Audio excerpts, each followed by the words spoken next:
Hello, good evening. It has been a while since I've done one of these. As you can see, I have a little special guest with me today. So anyone that's not on it earlier is going to maybe miss this little dude. Let me just show you. I'll hide this. Oh, and he's just hit his face. There he is. This is Milo.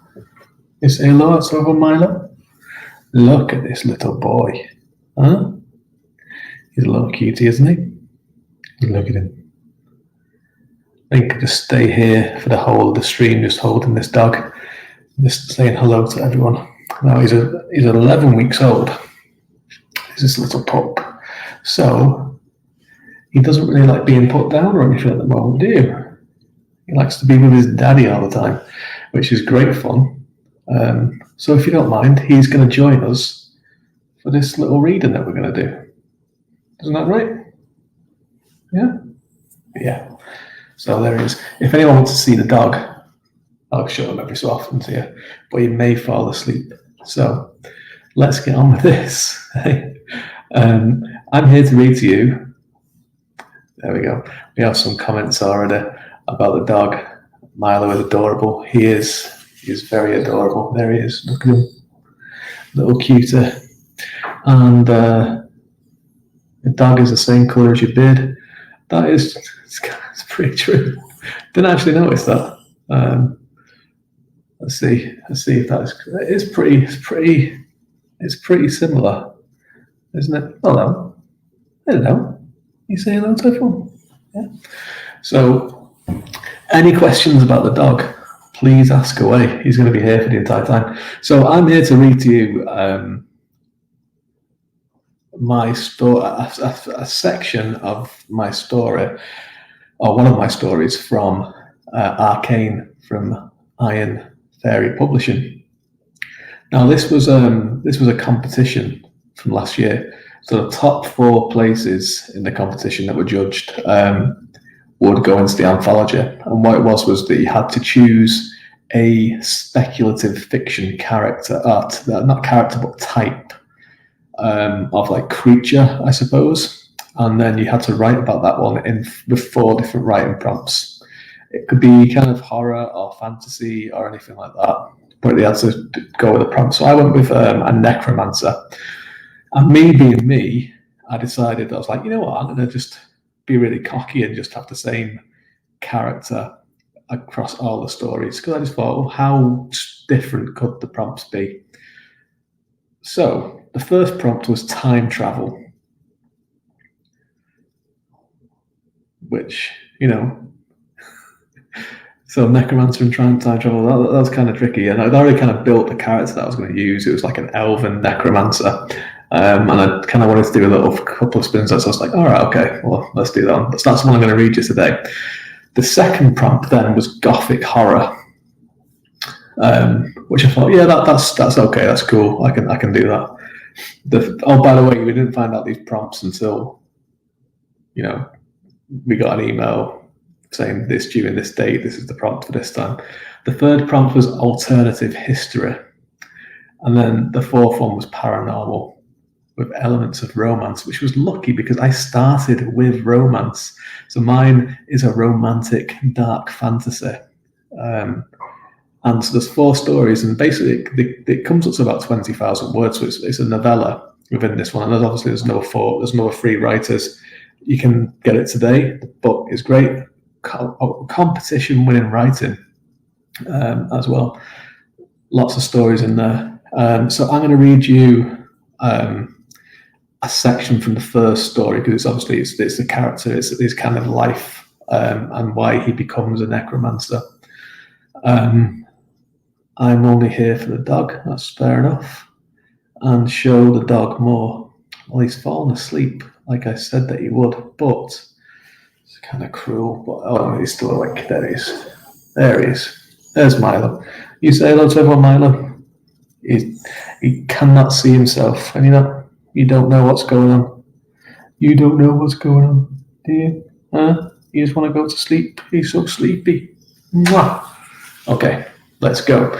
Any questions about the dog or about anything? Let us know. Any comments? Please check out the book.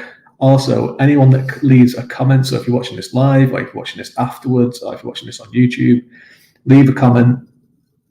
On the 7th of May, I'm going to pick a winner from anyone who's any comment whatsoever, and they will win a ebook of Arcane. So just leave a comment. Any comment at all will do. So I'm going to read you a story. So it's the first part. I can say it's quite big. It's 20,000 words. So when you put all 4 of them together, so this is the first part of the first kind of story in the life of Galen, an elven necromancer, and it's called "It Can Only End One Way." I remember the words as if it were yesterday, the day that set me on this dark path, the moment that love sealed my fate. "I'll love you for eternity," I whispered, staring into Aelif's deep eyes. Caressing her face, I drank in the details of her beauty, counting each freckle on her milk-white skin, the way her raven hair fell below her shoulders. We met 10 years earlier and lived a life of solitude. Our respective races would oppose our union.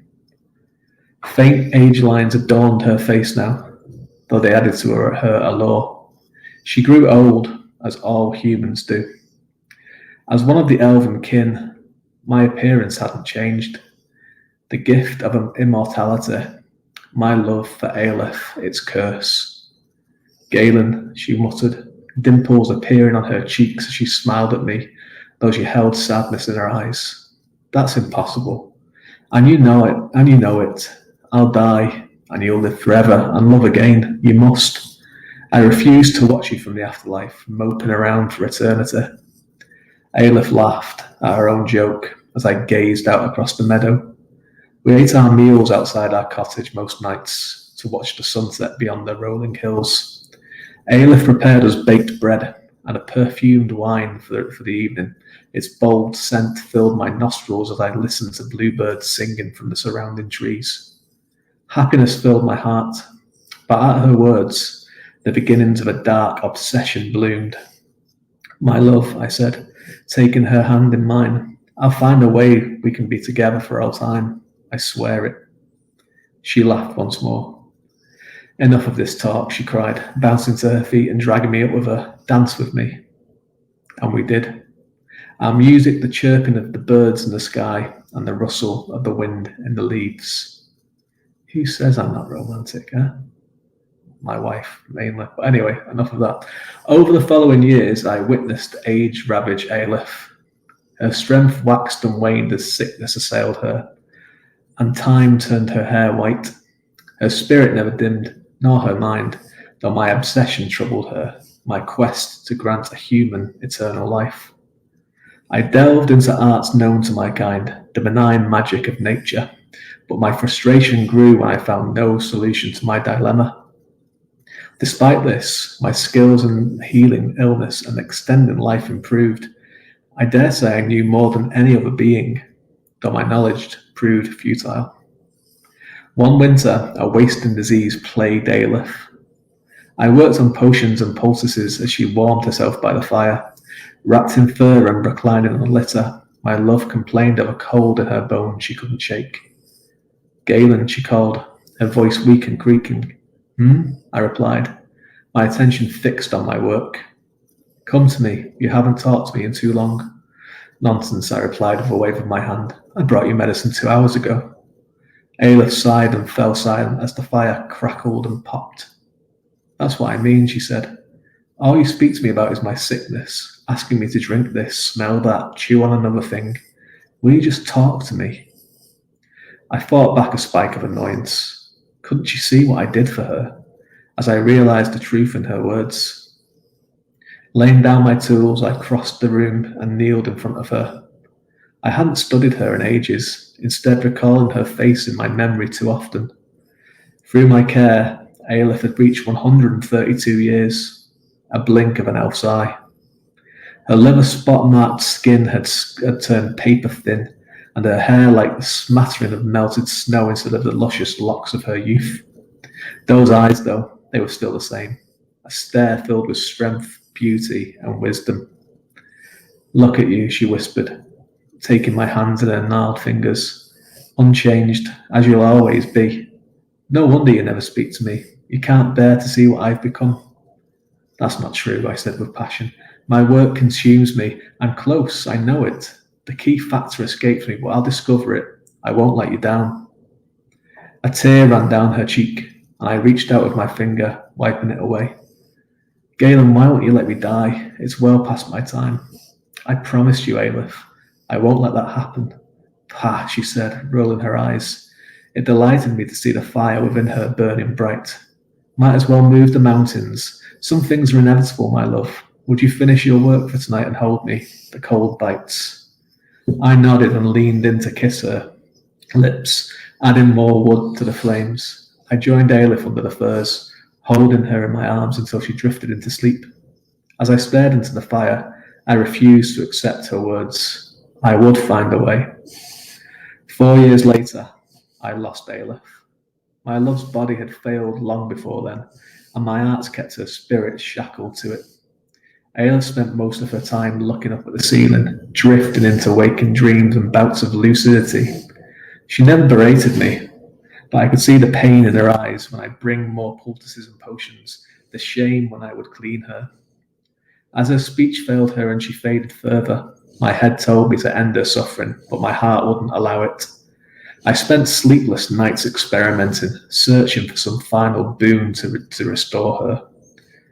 The inevitable, as Aleph said, soon arrived.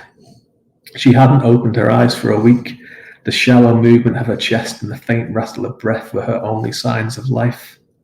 Despair took me, my failure almost at hand. I sat by her side and waited for her to pass, speaking to her of our shared memories and of a fake future we would still have, only leaving her side to prepare fresh medicine to funnel between her lips. At some point I dozed, the sleep, deprivation and warm fire lulling me into an unwanted slumber. Galen. The weak whisper woke me. Aleph stared up from her litter, her eyes fierce and determined, their virility at odds with her time-ravaged face. It can only end one way, she said, biting out each word. Live for me. I wept as life left her and continued to hold her hand long into the next day, hoping against hope that she'd return from death. On the hill we'd watched the sun set behind. I buried her. Grief caused me to descend into a madness I'm certain I'll never recover from, though the immediate years are missing from my memory. As I returned to myself, an idea formed, something forbidden, but a solution, a way Aleph could return to me, my soul forever tarnished, pieces of me lost. Necromancy. A necromancer, to speak with the dead and master death.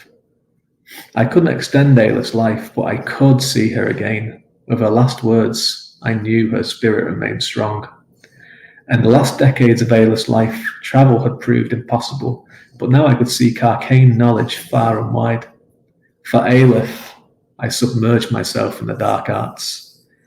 At times I wished I could change my mind, to change my actions and perform in a different way. A useless sentiment, I thought, but still a staff I used to beat my spirit with. With each morsel of necromancy, my soul fractured. The magic is evil, I know that. To affect that which is no longer living is an affront to the universe, but we make rules for breaking, and I would not let petty morality stand in my way. I scoured the universities of the elven kind and plundered Aeon's old ruins for hints of the dark arts. I studied our histories, searching for hints of necromancers of the past. Such discoveries were hard-earned, my kindred burying the sins of such spellweavers. Elves would hunt them down, destroying them, their creations and writings without mercy. Still, I discovered the edges of a puzzle, and over the years I pieced together what I desired. My craft increased. I performed experiments on animals and creatures, killing them, then returning their spirits to their bodies. It took years to perform it without fail on a mere rat. I persevered, moving my necromancy to the fallen elves in their forgotten crypts and battlefields. My race is immortal, but not unkillable. Before the humans arrived into the world, our kind fought one another, each family seeking dominion over the other. Foolish, but it left me with ample opportunities to learn. I would walk the scenes of battles lost and won, hearing the whispers of spirits surrounding me. Though their bodies were long destroyed, I conversed with them. A word or two at first, before I grew powerful enough to pull their shades from the afterlife. They would screech with torment each time, and I would squash my regret until it no longer existed. If the elf's body remained, I could draw the spirit into it, reanimating them to some resemblance of life. It wasn't enough. Something of themselves remained missing. I practiced again and again, but a key aspect eluded me. I discovered more fragments of knowledge, truths in how the universe worked. Through extreme measures, manipulation of time appeared possible.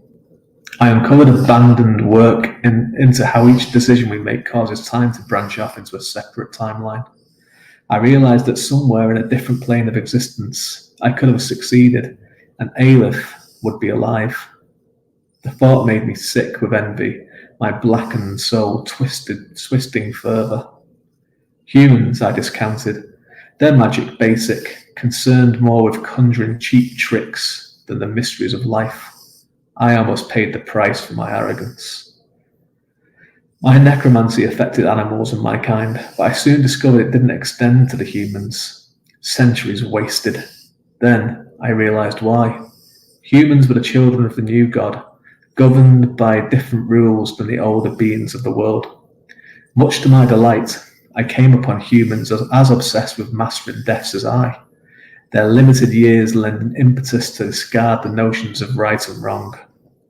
Cults devoted to necromancy sprang up in their cities and townships, ones which I exploited for my own gains. With the humans' help, my knowledge increased tenfold, and I soon learned the whole. There is an innate balance to nature. To restore a life, you must take one. Sacrifice is required. I returned to the cottage I'd shared with Aleph after centuries away. Its condition elicited an emotion I'd forgotten: regret. Walking through its rooms felt like stepping into some half-forgotten memory. I kneeled by the fireplace and attempted to picture Aleph, but my mind couldn't do it. How long since I sat here with you, my love? I said aloud. The answer came to me. 500 years I'd spent honing my craft, losing myself to necromancy. I threw myself into repairing our home. Aleph would have expected it of me, and I delighted in the simple effort. Satisfied with my work, I returned to Aleph's grave. Closing my eyes, I reached out with my senses, calling her name into the ether. Galen? My body trembled at her voice, weak but present. Aleph, my love, do not fear, I've come for you. No, Galen, please, don't. I closed my mind to her. Spirits always protested, but my obsession assured me Aleph would forgive me. Why are you doing this? A voice sobbed, the cries startling me. I'd forgotten they were there. The sacrifice. Above Aleph's grave, a human hung, tied to a stake, a cult member I'd gained along the way. You understand, Falstaff, I muttered, better than most. Your death is necessary, and I won't forget it. I stood and gagged the man again to silence his screams, pulling a sack over his head for good measure. I didn't want him watching as I bent to the task I dreaded, exhuming Aleph's body. With tears in my eyes, I gazed upon her corpse. I knew what to expect, but witnessing her devoured corpse I couldn't have prepared myself for. I focused my energies, pulling magic from all the living things surrounding us, save Falstaff. His use would come later. And weaved flesh back to her now mended bones. Sweat poured from my brow into my eyes and made my palms slick as I worked. I'd performed flesh weaving many times, but I wanted Aleph to be perfect. The surrounding grass turned brown as I sucked on its life source. Trees withered and died as the birds we used to dance to fell from the sky. At last I sank back, my work complete. I couldn't turn back time and restore her to youth, but there she lay, the Aleph of her later years. Now, dear Falstaff, your moment arrives. Chanting the arcane words, I reached for my dagger and ran it across his neck. Crimson blood brushed out of the wound and cascaded upon Aleph. Feeling his spirit depart into the afterlife, I clung to it and sent my senses searching for Aleph's. Tendrils of green mist rose from the grave. Silent lightning danced in the sky above us as nature protested my actions. After minutes of calling, I had her. I pulled her spirit into the world, forcing Falstaff's shade in its place. With care, I willed it into her body and waited. Aelith's chest rose, and she coughed, her eyes fluttering open. I smiled down at her, tears flooding down my face as her lungs filled with breath. What have you done? She asked and screamed, her cries echoing around the dead hillside. And I will leave that bit there. I'll show you the puppy again, because I know that's what you all really want to see. There he is. What did you think of that? Is it okay? He's so sleepy. Look at his poor little puppy. I hope you like that. So that's just the first part. That's there's more to that story, and then there's another 3 more about the life of Galen and his obsessions with the afterlife and necromancy and his love for Aelith, which runs through all of the stories. So, mine are in there. There's some other ones that are probably lots better than mine as well in Arcane. I'd say it was a competition. There was, I think, 12 different writers into it, and it's always the top 4 that were voted from each stage. So it was like there was 4 judges for each story, and for each stage, so they had to get, and it was scored out of 50 each story. So it's quite a fierce competition. So there's some great stories in it. So we'll look at the comments. So before we go on that as well, again, like I said before, for anyone that's just joined in, I'll be giving away a free copy of the ebook on the 7th of May. I'll do a draw. So if you're watching this now, or you're watching a repeat, or you're watching it on YouTube, when it goes up on there, just leave any kind of comment. It can even just be a question mark or an exclamation mark or a puzzled face, and you will be entered into the thing, and I'll draw a winner on the 7th. But if you can't wait till then, this is where you can get Arcane. Okay, so let's see. This is all about the dog, which is fantastic because he is super, super cute. Okay, Deborah, what timeline did you have for writing once you received the prompts? I think it was 2 weeks, I think it was. I think it was 2 weeks, or maybe, was it 4 weeks? I think 2 weeks, I think. There might be someone else who's in the chat that may have been in the competition, but I think it was 2 weeks. I can't remember. It wasn't a lot of time anyway. There was some people that did drop out because obviously it is a competition, it's a challenge to kind of get the stuff done, and obviously once you've chosen something like, I thought I was being really kind of clever with the Necromancer, because I thought I could use that in loads of ways. Then the first prompt was time travel, and I was like, that's going to be quite a stretch using an elven necromancer and time travel. It does loop round to it in a way. I did put hopefully a little hint in there. So that one was odd, but then like the other ones kind of was fine with it. Well, Gothic horror was pretty straightforward. Alternate history, so that one I went for a retelling of the Battle of Baden Hill, the Arthurian spin on it, but my own one with Necromancer, where Galen takes on the role of Merlin. So if you're into Arthurian legend, you might enjoy that one. There you go. That is the way it happens. You can always catch up. It's fine. Hello, Michelle. How's it going? Cute. I think this is about the dog. I'm pretty certain it's about the dog. Relationship is so tender. Thanks very much. It's I do put a little bit of romance into some of the stuff sometimes. This one obviously, it's all the stories is quite through the 4 stories in this about Galen, it underpins his whole kind of arc and the reason that he's doing things, and it comes back round to kind of full circle with the last story as well. That's why it's called The Necromancer's Regret as well. The 4 stories, that's the kind of title of it, because it kind of circles back to the reason why he started doing it. And is he doing it for himself? Is he doing it for her, or is he doing it for himself? And that's the kind of kind of way that we want to do. Oh, he's so cute. I think, again, this is about this guy. Yeah, this little fella. Look at him, he's fast asleep. Listening to my voice is making him go into sleep, which is very, very understandable because I have an incredibly boring voice. I'm going to wrap up. We'll go after the last. So if anyone's got any more questions, put them in there. Just once before we get into the last kind of comments. I also want to put on the thing again. That's where you can go and get the book, and you should, because it's really good. I've just reading through. I've read a few of them already. Lindsay Ellis Holloway's stories about a tick, which are really good, and I've started reading some of the other ones in there as well. They're really, really good. What does Ollie think of Milo? Love the work. Ollie is obsessed with Milo, as you can imagine. He's a 3-year-old. 3-year-old, and he absolutely loved dogs in the first place, to the point where sometimes he would pretend to be a dog and insist that I call him Oscar, and he'd respond by barking at me. So yeah, so he loves dogs, and you can imagine that he loves Milo, and he named Milo. They've named this little fella. I'm going to bring him up here because he's come up here, mister. Go on, good boy. He loves dogs, and he is madly in love with this little guy, as you can imagine. Look at him.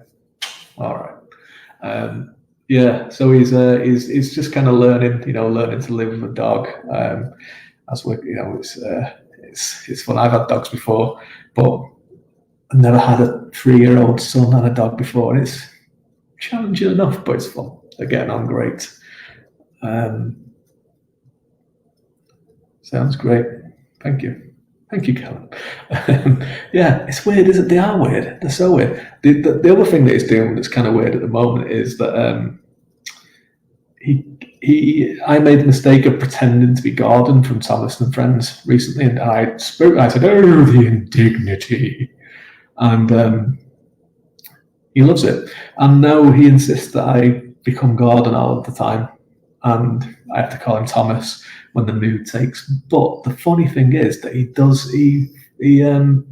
I can say to him, like, go and take your shoes off when he comes in, and he'll ignore me. And if I pretend to be Gordon, he does it straight away. So you can imagine that I'm using the Gordon voice quite a lot at the moment. I could be on mine. I don't think that's the Taoiseach of Ireland. Maybe it is though. Oscar or Milo. Yep, they're a great team. And that is the end of this. I hope you enjoyed the story. And if you want to check out the rest of the collection, right here. And like I say, anyone that's leaving just any kind of comment, you're going to get entered into the competition. Continue to do that for the next week. And I'll make a draw next week. And someone will win it. It's a great collection of books. And I hope you enjoyed the small little bit of Necromancer's Regret. Thanks for joining in, and we'll speak to me and this little dude. We'll no doubt see you all again soon. Thanks very much.